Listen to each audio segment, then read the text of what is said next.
नाजरीन, यूएई और सऊदी अरब के दरमियान इस वक्त जो तनाज़ा है, टग ऑफ वॉर है, उसके मकासद क्या हैं और जो रास्ता है जिसके ऊपर इस वक्त यूएई चल रहा है वो किस तरफ जा रहा है, आगे चलकर होगा क्या, इसका इसराइल के साथ क्या ताल्लुक है, इसका गजा के साथ क्या ताल्लुक है और इसका पूरे रीजन के साथ क्या ताल्लुक है, आज हम आपको तफसील से उस बारे में बता देते हैं। नाज़रीन, सोमालीलैंड के अंदर इस वक्त खास तौर पर हम बता देते हैं आपको कि एक ऐसी नेवल बेस है जो इस वक्त यूएई के पास है। इसे बारबरा नेवल बेस कहते हैं। यहाँ पर एक बाकायदा एक अड्डा है जो इस वक्त मौजूद है और इसी सोमालीलैंड को हाल ही में इसराइल ने तस्लीम किया है। कहानी यहाँ ये भी बताई जाती है कि जहाँ एक तरफ इसराइल चाहता है कि जो यूएई है उसके फ्रंटमैन के तौर पर इस पूरे इलाके की थानेदारी करे और थानेदारी इस अंदाज में हो कि यमन का जो जनूबी इलाका है, जो समुद्री इलाका है, जो इस वक्त गल्फ ऑफ एडन के गल्फ ऑफ एडन के जो करीब है और वो चाहता है कि जो बैनुल क़ौमी तिजारत है उसके ऊपर एक उसका चेक आ जाए। तो दूसरी तरफ सोमालीलैंड एक ऐसा इलाका है कि अगर इसराइल के साथ उसके ताल्लुकात मजबूत हो जाते हैं तो इसराइल को एक बहुत बड़ा मौका मिल रहा है कि वो जो गजा की आबादी है उसको जो शिफ्टिंग करने का प्लान बहुत दिनों पहले जो है इस पर बात भी हुई है और ट्रम्प के बयानात से भी ये सामने नजर आया एक दौर के अंदर। खुद इसराइल ने भी ये कहा कि गजा की आबादी बेशक सऊदी अरब ले ले या गजा की आबादी मिस्र में चली जाए।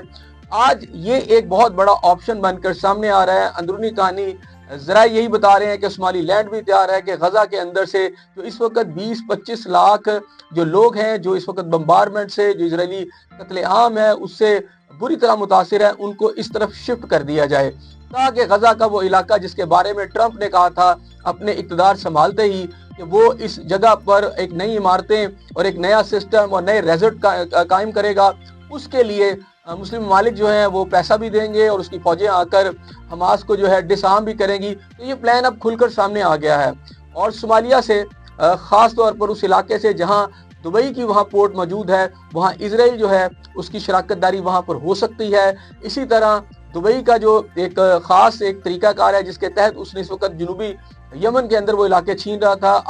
आज ख़ास तौर पर सऊदी अरब ने फौजें वहां पर दाखिल कर दी हैं और इसका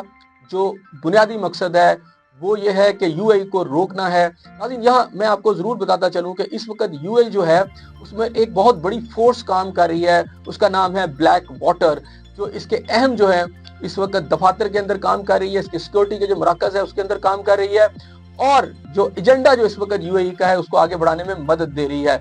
इसराइली वो मुल्क है जिसे यूएई ने तकरीबन ना सिर्फ माना है बल्कि इसके साथ साथ उसके 5 से 6 हज़ार जो लोग हैं यानी यहूदियों ज़ायनिस्ट को वीज़े भी दिए हैं और जो है वहाँ की जो है नेशनलिटी भी दी है। तो अब सूरत हाल ये है कि इस वक्त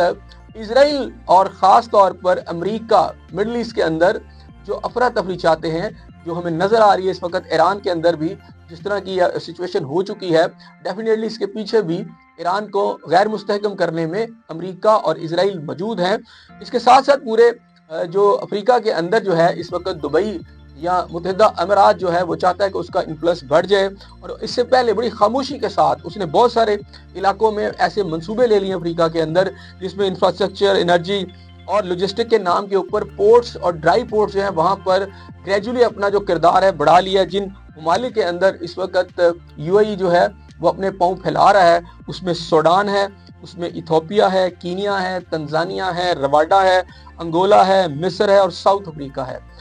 यानी एनर्जी के नाम पर यानी ताल्लुकात के नाम के ऊपर यूएई जो है बड़ी तेज़ी से अपने जो एक पाँव फैला रहा है और इसके पीछे डेफिनेटली यूएई के मकासद कम और इस वक्त इजराइल और अमेरिका के मकासद ज़्यादा नज़र आ रहे हैं।